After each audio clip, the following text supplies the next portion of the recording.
एक अंधेरी रात राज्य में तूफानी बारिश ने दस्तक दी थी, जिसके कारण यमुना नदी का जलस्तर काफी ऊपर आ चुका था और वो पूरे उफान पर तेज आवाज के साथ बह रही थी। उसका शोर इतना ज्यादा था कि तट से स्थित महल के भीतर तक जा रहा था, जहाँ बादशाह अकबर खिड़की पर खड़े काफी विचलित नजर आ रहे थे। उन्हें राज्य में बाढ़ आने की चिंता के साथ साथ यमुना की ये दुख भरी चीख भी चैन से सोने नहीं दे रही थी। आज तक हमने यमुना को इतनी तेज आवाज करते नहीं सुना। लग रहा है जैसे कोई पीड़ा उन्हें सता रही है और वे रो रही है। परंतु वो क्या हो सकता है जिसके कारण यमुना के आंसू निकल आए? ये नदी भी हमारे राज्य का एक अहम हिस्सा है, तो इसके दुख का पता लगाना हमारा कर्तव्य है। हमें इसका जवाब ढूंढना ही होगा। अगली सुबह खुशकिस्मती से मौसम साफ हो गया, परंतु गद्दी पर बैठे बादशाह का मन अभी तक दुख के बादलों से घिरा हुआ था। उन्हें देख दरबारी भी सोच में पड़ गए और बीरबल ने खड़े हो पूछा, क्षमा कीजिए महाराज, आप कुछ परेशान नजर आ रहे हैं। क्या हम जान सकते हैं आपको कौन सी समस्या सता रही है? सही कहा तुमने। दरअसल कल रात बहती नदी के आंसू देख हम दुखी है और हमें किसी भी हाल में ये पता लगाना होगा कि यमुना नदी रो क्यों रही थी। कहीं उसकी वजह हम तो नहीं? ये सवाल सुन दरबार के सारे मंत्री अचंभित हो गए और तुरंत सबने बीरबल की ओर देखा, क्योंकि ऐसे सवालों का जवाब तो वो ही दे सकते थे। पर इस बार तो खुद बीरबल के पास भी इसका उत्तर नहीं था, इसलिए वो बस शर्मा के मुस्कुराए और बोले, वो दरअसल मेरे पास भी इस वक्त इसका कोई जवाब नहीं है। ये सुन शातिर मंत्री खुसफुसाते हुए बोले, ये क्या कह रहे हो बीरबल? देख नहीं रहे बादशाह सवेरे से कितने उदास बैठे हैं। कुछ ही दिनों में हमारी तनख्वाह बढ़ने का समय है। बादशाह खुश होंगे तो हमें अच्छी तनख्वाह मिलेगी ना? प्रधानमंत्री ने तुरंत कहा, अरे तनख्वाह की छोड़ो, ये सोचो कि राज्य का क्या होगा। एक उदास राजा प्रजा का ख्याल कैसे रख सकता है? बीरबल ने प्रधानमंत्री की बात पर गौर किया और बोले, बात तो आप सही कह रहे हैं, परंतु आप जानते हैं कि नदी कोई बच्ची नहीं जिसके रोने का कारण मैं बता सकूं। वो हम भी जानते हैं, लेकिन बादशाह को इस दुखी अवस्था से बाहर निकालने का अब बस यही रास्ता है। तुम्हें ही कुछ करना होगा बीरबल, वरना ये राज्य भी दुख के जाल में जकड़ जाएगा। बीरबल को ये बात समझ आ गई और बादशाह की ये हालत उनसे भी देखी नहीं जा रही थी, इसलिए वो तुरंत खड़े हुए और बोले, जहाँपना, अनुमान के अनुसार आज रात भी मौसम बिगड़ने वाला है, तो आपके प्रश्नों का उत्तर भी तभी मिल सकता है। ये सुन बादशाह अकबर के चेहरे पर हल्की सी मुस्कुराहट आई और बीरबल उनका नमन कर वहाँ से अपने घर चले गए। परंतु घर पर भी ये प्रश्न उनको बेचैन कर रहा था। आखिरकार बादशाह को वे ऐसा क्या तर्क दे जिससे वे स्वीकार ले। बीरबल इस सोच में डूबे ही थे कि तभी अचानक उन्हें भी किसी के रोने की आवाज आई। बीरबल ने यहाँ वहाँ देखा तो वो कोई और नहीं बल्कि उनकी धर्मपत्नी थी, जिसे देख वे चौंक गए। अरे बाप रे, कहीं मैंने फिर कोई गड़बड़ तो नहीं कर दी? जाके पूछ ही लेता हूँ। बीरबल दबे पांव अपनी पत्नी के पास गए और चिंतित हो पूछा, अरे भाग्यवान, क्या हुआ? अभी कल ही तो मैंने तुम्हें नया सोने का हार लेकर दिया था, अब क्यों रो रही हो? ये सुन बीरबल की पत्नी भड़क उठी और बोली, जिंदगी में सोना चांदी ही सब कुछ नहीं होता। मैं इसीलिए रो रही हूँ क्योंकि बहुत दिनों से अपने माँ बाप से मिल नहीं पाई हूँ, तो बस उनकी याद आ गई। इतनी सी बात, मैं कल ही। तभी अचानक बीरबल रुके और उन्हें पता चल गया कि नदी क्यों रो रही थी। उत्तर मिल गया, उत्तर मिल गया, चीख चीख कर वो वहाँ से दौड़ पड़े। बड़े अजीब व्यक्ति है ये। उस रात तेज वर्षा से यमुना का पानी फिर अपने उफान पर आ गया। उदास बादशाह अब भी खिड़की से नदी को एकटक लगाए देख रहे थे। दरबारी भी उनके पीछे अपना सिर झुकाए खड़े थे, इसी उम्मीद पर कि शायद बीरबल इस रोती मुश्किल का हल कर दे। और तभी बीरबल भीगे भागे से वहाँ आए। उसे देख अकबर बोले, आओ बीरबल, हमारी प्यारी नदी फिर रो रही है। क्या तुम्हें इसके पीछे का कारण पता चला? जी महाराज, वो दरअसल नदी अपने पिता यानी पहाड़ का घर छोड़ अपने पति यानी समंदर के पास जा रही है। जैसे एक दुल्हन विदाई के वक्त रोती है, उसी प्रकार नदी भी अपने पिता पहाड़ से जुदाई का दुख सह नहीं पा रही, जो इसके रोने की वजह बन चुका है। ये सुन बादशाह ने राहत की सांस ली और बोले, वाह बीरबल, ये तो तुमने सही तर्क लगाया है। नदी के अपने पिता से जुदाई का गम हम समझ सकते हैं, परंतु हमें इस बात की खुशी है कि वे हमारे कारण रो नहीं रही। इस खुशी में हम आज से सबकी तनख्वाह बढ़ा देते हैं। ये सुन दरबारी खुशी से झूम उठे और बीरबल ने राज्य को दुख के बादलों से बचा लिया। और हमने ये सीखा कि हमें अपने आसपास की चीजों का भी उतना ही ख्याल रखना चाहिए जितना हम अपनों का रखते हैं। भागो शेर आया। एक दिन दरबार में एक सैनिक पसीने से लथपथ दौड़ता चिल्लाता हुआ आया, भागो शेर शेर शेर। ये सुन तो दरबार में हड़कंप मच गया और लोगों के पसीने छूट गए। कहाँ कहाँ है शेर? जल्दी बोलो बोलो। खामोश हो जाओ सब। और तुम सैनिक, कहाँ है शेर? और तभी सैनिक ने कांपते हुए दरवाजे की ओर इशारा किया और कुछ लोग एक पिंजरे में कैद एक शेर को ले आए। उन लोगों ने पिंजरे को नीचे रखा और उनके साथ आए एक शख्स ने कहा, बादशाह अकबर सलामत रहे। मैं हूँ शमशेदपुर के बादशाह सुलेमान शमसुद्दीन का वजीर शम्मी शिम शिम शर्मिलाउद्दीन। ओ, तो शमसुद्दीन ने तुम्हें यहाँ भेजा है। कहो शम्मी शिम शिम शर्मिलाउद्दीन, यहाँ कैसे शाना हुआ? मेरा मतलब आना हुआ। वो पिछली बार हमारे बादशाह की मुलाकात आपके एक और मित्र से हुई और उन्होंने बताया कैसे आपके राज्य के लोग बेहद होशियार हैं। इसलिए हमारे बादशाह ने आपके लिए एक पहेली भेजी है। कैसी पहेली? ज्यादा कुछ नहीं, ये शेर देख रहे हैं आप, दरअसल ये शेर नकली है। क्या नकली है? हैं?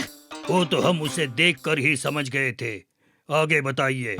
बस आप में से किसी एक बुद्धिमान व्यक्ति को इस शेर को पिंजरे से बाहर निकालना होगा। इसमें कौन सी बड़ी बात है? मैं अभी आके पिंजरा खोल कर उसे निकाल देता हूँ। नहीं नहीं, आपको शेर को बाहर निकालना तो है, पर बिना छुए। ये सुन तो सारे दरबारी अपना सिर खुजाने लगे। भला बिना छुए इस नकली शेर को इस पिंजरे से कैसे निकाला जाता है? फिर भी बादशाह को खुश करने के चक्कर में शातिर मंत्री आगे बढ़े और पिंजरे को यहाँ वहाँ से जांचने लगे।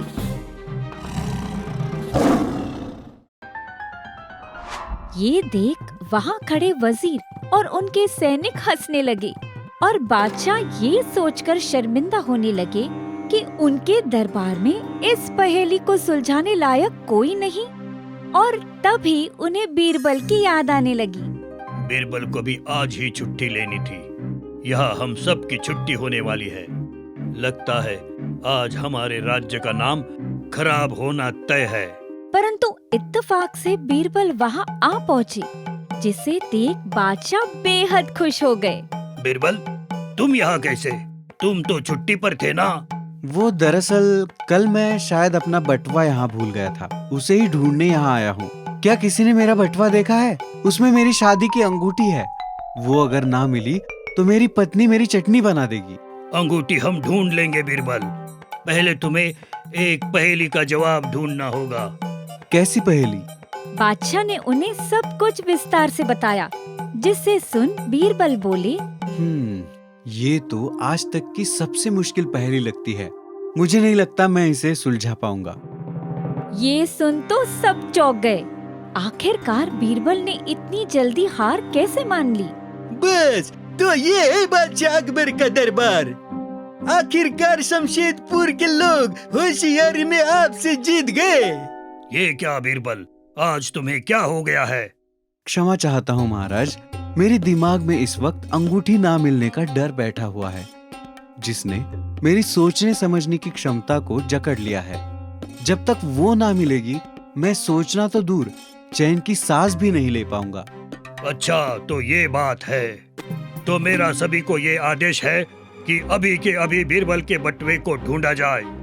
फिर क्या, मंत्रियों और सैनिकों ने पूरा महल छान निकाला और आखिरकार बीरबल का बटुआ एक सैनिक को किसी कोने पे पड़ा मिला, जिसे उसने आके अकबर को थमा दिया और बीरबल ने राहत की सांस ली। पर बादशाह बोले, बहुत बढ़िया, पर ये बटुआ बीरबल को तब मिलेगा जब वो ये पहेली सुलझाएगा। ये सुन तो बीरबल के पसीने छूट पड़े। उनके लिए तो मानो आगे खाई और पीछे कुआं वाली स्थिति उत्पन्न हो पड़ी और वे तुरंत बोले, जी महाराज, मैं पूरी कोशिश करूंगा। फिर क्या, बीरबल उस पिंजरे में बंद शेर की ओर गए और उसे दाईं बाईं ऊपर नीचे से देखा, पर उन्हें भी समझ नहीं आ रहा था कि उस शेर को पिंजरे से कैसे निकाले। मुझे लगता है अब आपको हार मान लेनी चाहिए। देखो, बीरबल तो ऐसे पसीना पसीना हो गया जैसे धूप में रखी बर्फ। ये सुन वजीर के साथी हंसने लगे और उन्होंने अपनी जीत का जश्न मनाना शुरू कर दिया।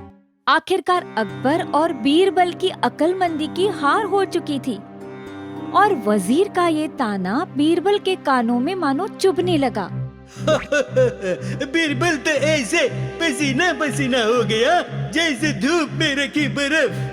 बीरबल पसीना पसीना, बर्फ बर्फ, पसीना पसीना।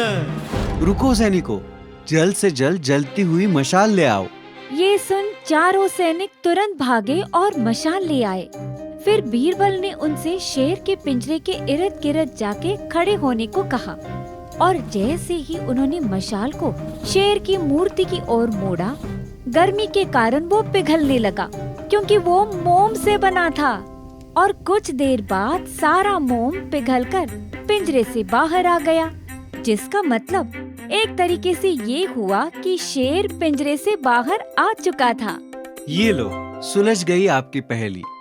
आपने ये कहा था कि बिना छुए इस शेर को पिंजरे से बाहर लाना है, किस स्थिति में लाना है वो नहीं कहा था, तो बस आ गया पूरा मोम से बना शेर बाहर।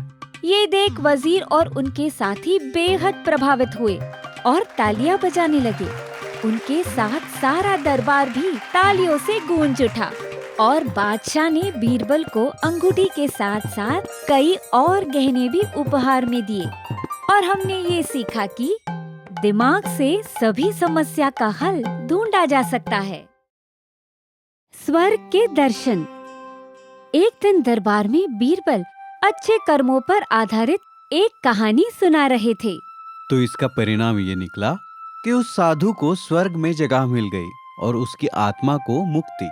इस पर सोच विचार कर बादशाह अकबर बोले, कहानी तो बढ़िया है बीरबल, परंतु क्या सच में स्वर्ग जैसी कोई चीज होती है? जी हुजूर, स्वर्ग का अस्तित्व होता है। अगर तुम इतने विश्वास के साथ कह रहे हो तो क्यों ना तुम हमें भी वहाँ ले चलो, हम भी तो देखें स्वर्ग कैसा होता है।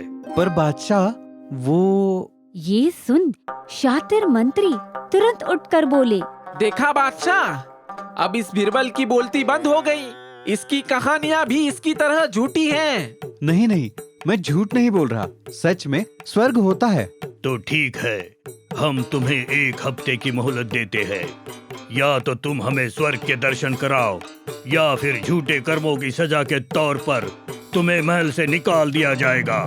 ये सुन बीरबल चिंतित हो गए और शातिर मंत्री तो खुशी से फूला नहीं समा पाया। शायद मैंने कुछ अच्छे कर्म किए होंगे, इसलिए बीरबल को यहाँ से बेइज्जत होते हुए निकलता देख पाऊंगा। उस रात पूर्णिमा का चांद निकला हुआ था और बीरबल अपने आंगन में खटिया पर लेटे हुए आसमान की ओर देख रहे थे। उन्हें समझ नहीं आ रहा था कि बादशाह और अन्य लोगों को स्वर्ग कैसे दिखाए। वहाँ जाने का रास्ता तो उन्हें भी नहीं पता था। उसी वक्त उनकी पत्नी वहाँ आ गई। अजी सुनते हो, खाना तैयार है, चलिए, मेरे पेट में तो चूहे दौड़ रहे हैं। तुम खा लो, मैं बाद में खा लूंगा। फिलहाल मैं ये सोच रहा हूँ कि बादशाह को स्वर्ग के दर्शन कैसे करवाएं। ये सुन बीरबल की पत्नी जोर से हंस पड़ी और बोली, ये कैसे बच्चों वाली बातें कर रहे हैं? जीते जी कोई स्वर्ग देख सकता है क्या भला? यही तो चुनौती है। अगर मैंने ये कार्य पूरा नहीं किया तो मुझे नौकरी से निकाल दिया जाएगा। क्या? नौकरी से निकाल दिया जाएगा? हे भगवान, अब हमारा क्या होगा? पता नहीं मैंने जिंदगी में क्या पाप किए हैं जो मुझे ये दिन देखना पड़ेगा। ये सुन परेशान बीरबल के दिमाग में युक्ति आई और वे खुश होकर बोले, वाह भाग्यवान, क्या खूब बात कही तुमने। स्वर्ग जाने का रास्ता मिल गया। ये कहकर बीरबल वहाँ से दौड़ पड़े, जिसे देख उनकी पत्नी बोली, बड़े अजीब व्यक्ति है ये। बीरबल उसी वक्त दरबार में दौड़ते हुए आए और जोर से चिल्लाए, महाराज चलिए। जिसे सुन बादशाह अकबर, जो गहरी नींद में थे, तुरंत उठ पड़े। कौन है? कहाँ है? क्यों है? बीरबल, इस वक्त तुम यहाँ क्या कर रहे हो? क्षमा चाहता हूँ महाराज, पर मुझे स्वर्ग के दर्शन का रास्ता मिल गया है, और क्योंकि आज पूर्णिमा की पावन रात है, इसीलिए मैं चाहता हूँ कि आप उसे आज ही देख ले। भला वो क्यों? क्योंकि अगली पूर्णिमा 1 महीने के बाद होगी, जो आपके दिए 1 हफ्ते के समय से बहुत अधिक है। इसलिए मेरी आपसे विनती है कि आप अभी के अभी चले और स्वर्ग के दर्शन कर ले। बादशाह ने इस पर सोच विचार किया और बोले, ठीक है, हम अभी सिपाहियों से संदेश भिजवाकर बाकी मंत्रिमंडलों को भी बुलवा लेते हैं। फिर क्या, कुछ देर बाद सारे लोग महल की छत पर पूर्णिमा के चमकते चांद की रोशनी के नीचे इकट्ठे हुए, परंतु कुछ ना दिखने के कारण अकबर क्रोधित हो बोले, ये क्या मजाक है बीरबल? मुझे तो कहीं स्वर्ग दिखाई नहीं दे रहा है। तभी सभी मंत्री भी गुस्से में तिलमिला उठे। हाँ, कहाँ है स्वर्ग? कहाँ है स्वर्ग? अरे रुको जरा, सब्र करो, दिखाता हूँ। फिर उन्होंने चांद की ओर इशारा करते हुए कहा, क्या वो चांद दिख रहा है आपको? उसके पास ही देखिए। नहीं नहीं, दाई तरफ नहीं, बाई तरफ देखो। वो देखो, स्वर्ग कितना सुंदर दिख रहा है। वो रहे राजा इंद्र, उनका सिंहासन कितना सुंदर, और वो रहा मशहूर कल्प वृक्ष, और वो रही अप्सराएं, मेनका, उर्वशी, रंभा। आज तो तीनों अप्सराएं एक साथ आई है। सभी लोगों ने ऊपर देखा तो अपना सिर खुजाते हुए रह गए, क्योंकि उन्हें तो वहाँ कुछ नजर ही नहीं आ रहा था। इस पर शातिर मंत्री बोले, बस, मजाक बहुत हुआ बीरबल। सुना था पूर्णिमा की रात लोग पगला जाते हैं, आज देख भी लिया। महाराज, हम सबका वक्त जाया करने के जुर्म में इस बीरबल को कड़ी से कड़ी सजा दी जाए। 1 हफ्ते की जगह आप इसे इसी वक्त नौकरी से निकाल दीजिए। हाँ, निकाल दो, निकाल दो। ये सुन बीरबल बोले, क्या कह रहे हो आप सब? मुझे तो स्वर्ग साफ साफ दिख रहा है, ठीक वैसे जैसे भागवत पुराण में लिखा है। क्या लिखा है इसमें? उसमें लिखा है कि स्वर्ग के दर्शन उसे ही हो सकते हैं जिन्होंने अपनी जिंदगी में कभी कोई पाप ना किया हो। अगर आप लोगों को स्वर्ग नहीं दिख रहा तो ये बड़े शर्म की बात है। इसका दोष आपके बुरे कर्म को जाता है, मुझे नहीं। ये सुन तो सभी ने अपना रंग गिरगिट की तरह बदल दिया और वो भी स्वर्ग दिखाने का दावा करने लगे। अरे हाँ, वो देखो इंद्र का सफेद हाथी कितना सुंदर है। और वो कल्प वृक्ष कितना घना है। हाँ, सुंदर, अति सुंदर, अति सुंदर। ये सुन बादशाह अकबर मुस्कुराए और बीरबल से धीरे से बोले, वाह बीरबल, आज तो तुमने पापियों को भी स्वर्ग के दर्शन करवा दिए।